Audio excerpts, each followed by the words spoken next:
2024년 5월 2일 누가복음 21장 5절부터 11절까지의 말씀을 가지고 함께 묵상과 기도 그리고 나눔의 시간을 갖겠습니다.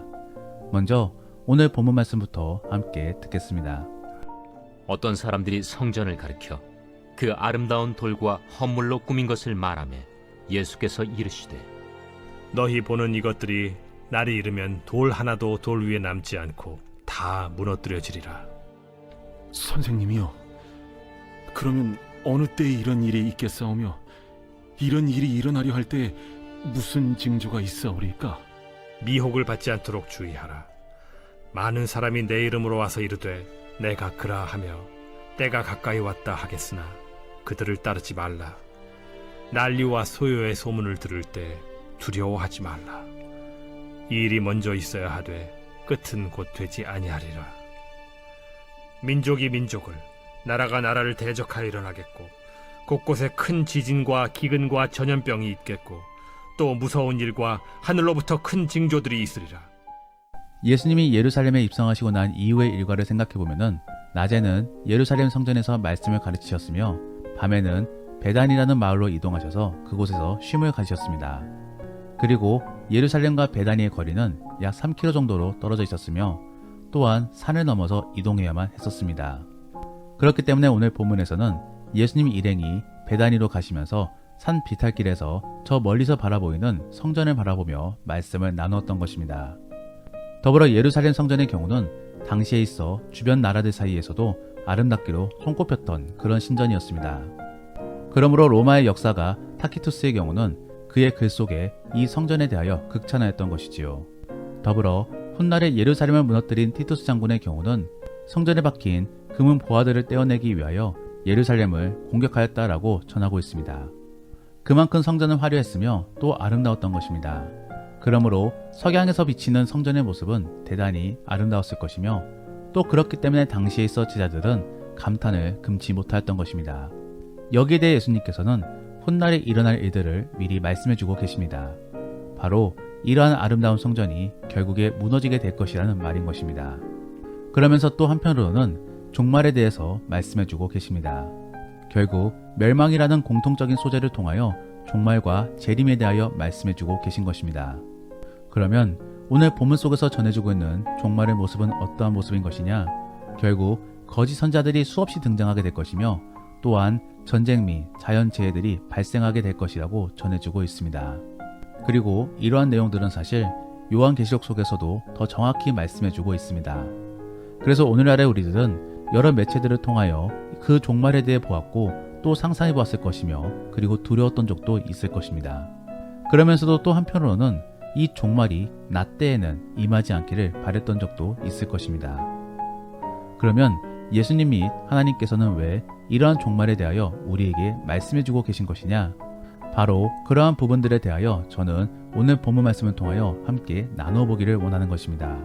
그러므로 우리 그리스도인들이 이 종말에 대하여 어떠한 생각 속에서 기다리고 있어야 되는 것인지를 함께 오늘 본문 말씀을 통하여 나누어 보기를 원합니다.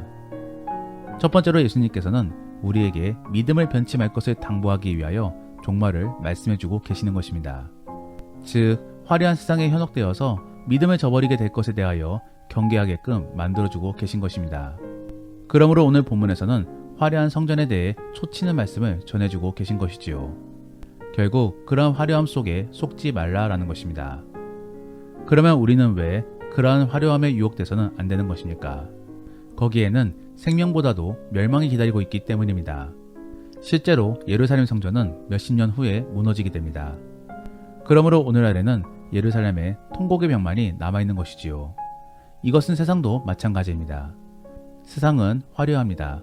그리고 결코 교회가 세상 문화를 따라잡을 수가 없습니다. 계속적으로 뒤처지게 될 것입니다. 왜냐하면 교회는 영적인 것을 추구하고 있는 반면에 세상은 눈에 보이는 세속적인 것을 추구하고 있기 때문인 것입니다. 그러므로 흐름상 교회는 그러한 화려한 부분에 대하여 결코 따라잡을 수가 없는 것입니다. 여기서 많은 기독교인들은 믿음을 가짐에 있어 많은 고민들을 가지게 될 것입니다. 그래서 화려한 세상을 따라갈 것이냐 아니면 화려하지는 않아도 영원한 생명을 따라갈 것이냐를 가지고 고민하게 될 것입니다. 그리고 이 두 가지는 결코 함께 취할 수가 없습니다. 그러므로 이 양자택일의 고민 속에서 더욱더 깊이 고민하게 될 것입니다. 이것은 우리에게 피할 수 없는 숙명인 것입니다. 그러므로 요한계시록 속에서도 사탄의 유혹은 더욱더 심해질 것이며 여기에 대해 결국에 이겨내는 자들이 구원을 얻게 될 것임을 말해주고 있는 것입니다. 우리 주변에도 보면은 정말로 화려하게 살아가는 사람들이 많이 있습니다. 그래서 나도 저러한 삶을 살고 싶다라는 그런 부러움을 갖게 만들고 결국에 신앙보다도 그러한 삶을 선택하는 경우들이 있는 것이지요. 저 같은 경우도 목사가 아니었더라면은 분명 그러한 유혹에 넘어갔을 것입니다. 그래서 화려하면서도 타락한 삶을 살았을 것입니다. 이러한 부분들 속에서는 차라리 목사가 된 것이 감사한 일인 것이지요. 그만큼 세상의 유혹은 만만치 않습니다. 그리고 계속적으로 우리 마음 가운데 그러한 유혹이 찾아오고 있습니다. 그러므로 예수님께서는 미리 멸망의 이야기를 들려주심으로써 그러한 유혹을 차단할 수 있는 힘을 키워주시는 것입니다. 그러므로 사랑하는 성도 여러분, 이 종말의 이야기를 들으시면서 단순히 파괴에 대한 부분만을 가지고 두려워하지 마시고 오히려 파괴됨을 묵상해 보시면서 결국 그러한 것들을 쫓아가서는 안 되는 것임을 깨달을 수 있기를 원합니다. 정말로 그러한 지혜로운 그리스도인들이 될 수 있기를 원합니다. 두 번째로 예수님께서 우리들에게 종말을 들려주고 계시는 이유는 이단에 대해 경고해주기 위함입니다. 그래서 우리의 믿음이 변질되지 않기를 원하시는 것이지요. 오늘 본문에서도 예수님께서는 종말에 대해 말씀해 주시면서 가장 첫 번째로 전해주는 말씀이 미혹받지 않도록 주의하라 라는 말씀인 것입니다. 종말이 다가오면 다가올수록 더욱더 교묘한 이단이 우리를 찾아오게 됩니다.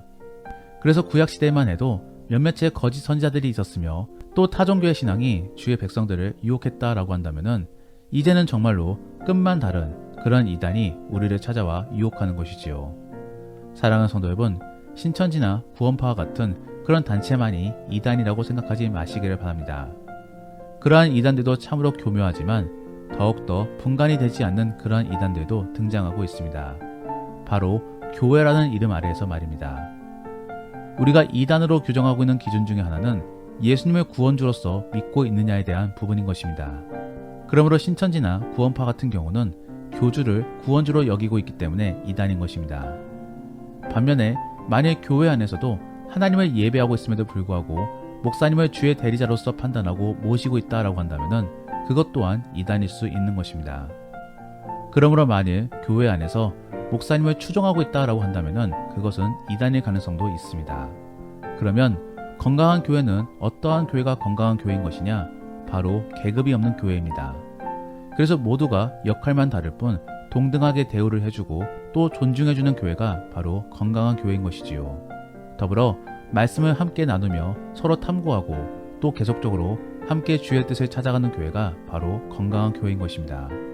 그러므로 목사님들도 얼마든지 성도들을 통해 배울 수 있어야 되는 것입니다. 우리가 믿는 말씀 안에서는 앞으로 더 많은 이단들이 득사할 것이라고 전하고 있습니다. 그 말인즉슨 앞으로 건강한 교회와 그렇지 못한 교회가 더욱더 확실하게 구분되어질 것이며 또 건강한 교회 숫자가 줄어들게 될 것임을 말해주고 있는 것입니다. 그러므로 사랑하는 성도 여러분, 건강한 교회를 찾기 위해 노력하시고 또 기도와 말씀 묵상 속에서 건강한 교회를 찾아가 그곳에서 믿음 성장과 믿음을 지켜내시기를 바랍니다. 정말로 그러한 복된 성도들이 될 수 있기를 원합니다. 마지막으로 예수님께서 우리들에게 종말을 들려주고 계시는 이유는 두려움을 갖지 않게끔 하기 위함입니다. 즉, 이러한 멸망은 하나님이 손쓸 수가 없어 결국에 세상이 망해지는 것이 아니라 이미 하나님께서 그렇게 계획하셨기 때문에 세상이 망해지고 있는 것입니다. 그러면 이 세상은 왜 결국 망해야 되는 것인가? 어떻게 해서든 고칠 수는 없는 것인가? 결국 이 세상이 온전해지기 위해서는 오염된 부분을 도려내야만 되는 것입니다. 즉, 새 숯은 새 부대에 담아야 되는 것입니다. 하나님은 결국 주의 백성들이 사망이 없는 영원한 천국 속에서 안식을 누리기를 원하십니다. 그러므로 죄로 오염된 것들을 원천 차단하기를 원하시는 것이지요. 그렇기 때문에 사실 하나님께서는 가나안 전쟁 때에도 우상과 관련된 것들을 모두 없애버리신 것입니다. 즉, 죄 오염으로부터 원천 차단을 하기 위한 것입니다. 마찬가지로 이 세상도 다시 온전히 회복되어지기 위해서는 멸망을 허용해야 되는 것입니다. 그러므로 하나님께서는 회복을 허락하지 않으시고 세상이 멸망하게끔 놔두시는 것입니다. 그렇기 때문에 앞으로의 세상은 더욱더 전쟁이 빈번해질 것이며 또 자연재해가 더욱더 심해질 것입니다. 우리는 그러한 상황들을 목도하면서 여전히 하나님이 일하고 계심을, 또 종말이 다가오고 있음을 깨달아야 되는 것입니다. 여기서 만일 하나님이 없다라거나 혹은 무능하다라고 생각한다면 어떻게든 과학의 힘으로 혹은 인간의 힘으로 이겨내보려고 노력할 것입니다. 그리고 또 그렇게 되다 보면은 자연스레 하나님으로부터 더 멀어지게 될 것입니다. 그러면 결국 멸망의 자녀가 되는 것입니다. 우리가 예수님을 믿는 이유는 이 땅에서 잘 먹고 잘 살기 위함이 아닙니다. 저 천국에서 영원한 안식을 누리기 위함인 것이지요. 그러므로 우리는 이 땅에서의 현상들을 바라보며 절망과 낙심에 빠질 필요가 없는 것입니다. 우리는 하나님만 바라보며 지금의 상황들을 잘 판단해야 되는 것입니다. 바로 곧 오실 주님을 기대하며 마라나타를 외쳐야 되는 것입니다. 사랑하는 성도 여러분, 오늘 본문 속에서 예수님이 종말에 대해 들려주시는 것이나 또는 요한계시록 속에서 종말에 대해 말씀해 주시는 것을 잘 살펴보십시오. 결국 그 끝에는 무엇이 기록되어 있습니까? 바로 예수님의 재림에 대하여 말씀해 주고 있습니다. 우리는 그것을 바라보며 인내하고 기대하며 또 기다려야 되는 것입니다. 정말로 그러한 믿음의 그리스도인들이 될 수 있기를 원합니다. 그래서 오늘 읽은 종말에 대하여 두려워 벌벌 떠는 것이 아니라 오히려 믿음으로 기대할 수 있기를 원하고 또 믿음의 담대함으로 오늘 하루를 살아갈 수 있기를 원합니다. 그러면 부활의 예수님께서 우리에게 역전을 경험하게 만들어 주실 것입니다. 그러한 놀라운 일들을 미리 경험해 볼 수 있는 복된 그리스도인들이 될 수 있기를 예수님의 이름으로 축복합니다. 기도하겠습니다. 우리가 오늘 말씀을 생각하시며 함께 기도하기 원하는 것은 하나님, 우리에게 믿음을 주옵소서. 그래서 미래 및 종말을 두려워하는 것이 아니라 믿음으로 기대하고 속히 오기를 고대하는 자가 되게 하여 주옵소서. 그리고 우리가 기다림 속에서 믿음이 변질되지 않기를 원합니다.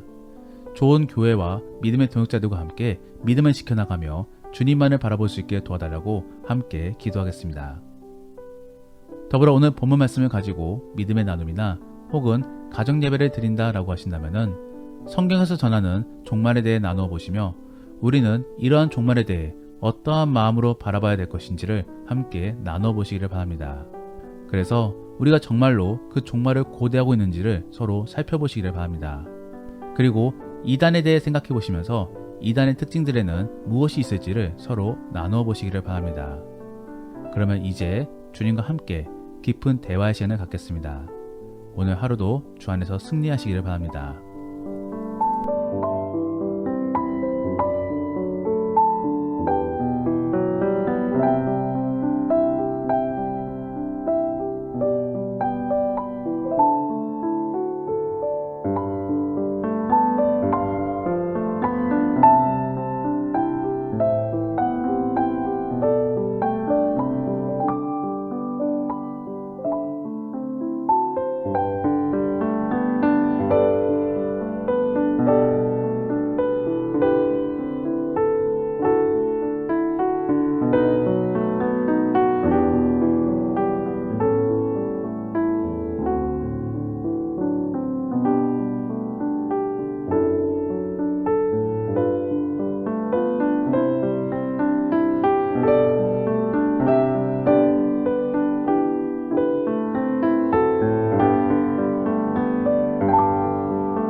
네.